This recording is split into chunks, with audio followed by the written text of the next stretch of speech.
Welcome back, everybody. You're watching Cape Rugby TV. Nice to have you along with us. We're, of course, talking about the Score Western Brothers Club Rugby Sevens. Remember, the Score Sevens is, of course, supported by Score Energy Drinks, and you can win yourself a case of Score during the course of the show. We're going to explain to you how to do it. You need to go to our Facebook page.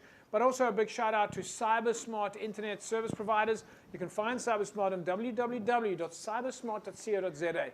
CyberSmart can help you with your websites, they can help you with your email, they can help you with your internet security. www.cybersmart.co.za. Get on board, sign up, and they'll be able to give you the best service that you can imagine. In studio with us, Renzel Bortman. Renzel, nice to have you back, man. Thanks, Jobs. Thanks for having me back. I haven't been in the studio for some time, but yeah, it's always lekker to speak club rugby, but I think most important, it's lekker to speak sevens at the moment. Yeah, you're no stranger to this. You've been involved with the Score Sevens now for a long time. Although last year was a different shoe than the other foot for you. Instead of being on this side of the fence, you were on that side of the fence as coach. And you're coaching again this year, and we're going to give you a little spotlight, and then we're going to talk to you not as a coach, but rather as a rugby fan. But you guys have got, from your side, you've got Hamilton's in the team, in the sevens? Yeah, so Hamilton's is in. We actually got into the sevens a bit later than all the other teams. But yeah, luckily for us, Denzel then decided that it's a go-ahead for us to be involved, and yeah, it's always awesome to be involved with the Score Sevens. So what do you make of the competition so far? Day one, opening day? Look, it's always just sussing everyone out, see who's who, and but I think this year, and I think every year actually, it's a different scenario because the club's getting better and better and better. If you look at some of these scores, you could see like Hansen Arts, Rocklands, 12-10. You get Violets, Rocklands was 14-14. So Eersterivier, known for running rugby, they 12-7 against Silvertree. So the teams, if you want to say the lower tier teams, are actually showing up Score Sevens. So I must say, you've just reminded me of, because I was watching the matches between Busy Bees and I think Silverleaf and Alistair. Silverleaf were playing sevens on the Saturday, but on Sunday morning they were running steps in Muizenberg, preparing for 2026. It is, nobody's holding back.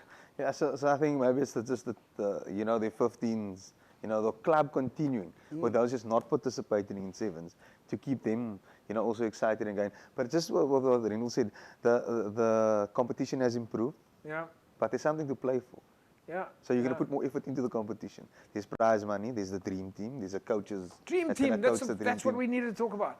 Where you mentioned that was exactly what we. Yes. So you've brought up another. You know what I mean. So there's more to play for. So more effort might have gone into the preparation for the tournament. So folks, there's something that we haven't touched on, and hopefully Renzel and Ali will tell us a little bit more about this. Not only is there prize money, but there will be 2 dream teams selected from this tournament. But let's go straight in. Let's show you a little bit more rugby. This is Eersterivier. Sorry, this is Tygerberg against Morningstar.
right, there we go. Tygerberg, Morningstar, Renzel Bortman, your thoughts? Look, everyone knows Tygerberg, good 7 side. I think they were runners-up last year against St. George's. So, yeah, they definitely one of the teams to beat for this year as well. Just looking at the side itself, good players. So, yeah. Alistair, we're definitely seeing, I mean, looking at that Tygerberg side there, those are pretty big guys, and they're pretty fast. Yeah, I mean, it looks like they came out to play, Yeah. and a lot of the first team players are in that side. Well, that's what I'm thinking. It looks like they've got Yeah. players who are able to play 15s and 7s. And 7s, yeah, not cross code, but you know, Yeah. those formats, both formats of the game. Yeah. You know, All right, let's take a look here, folks. This is now Eersterivier and Fisantekraal.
There we go. Eersterivier, Fisantekraal. First win there on the board for Eersterivier.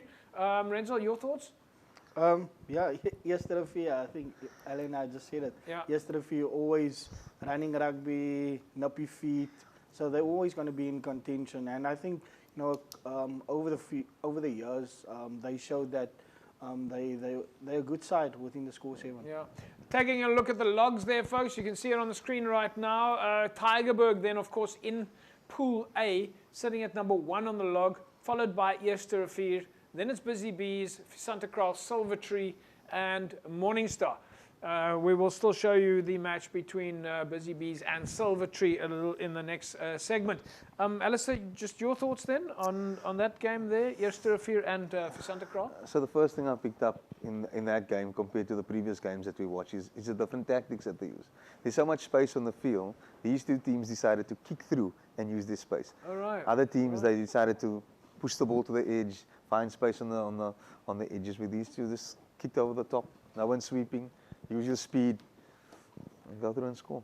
Yeah. All right, folks. Well, that's one of the beauties of Western Province Club Rugby score 7s is the expressions that you see on the field. And we'll talk more about that in our next segment. So don't go away. We've still got the score 7s competition coming up. Back in a sec.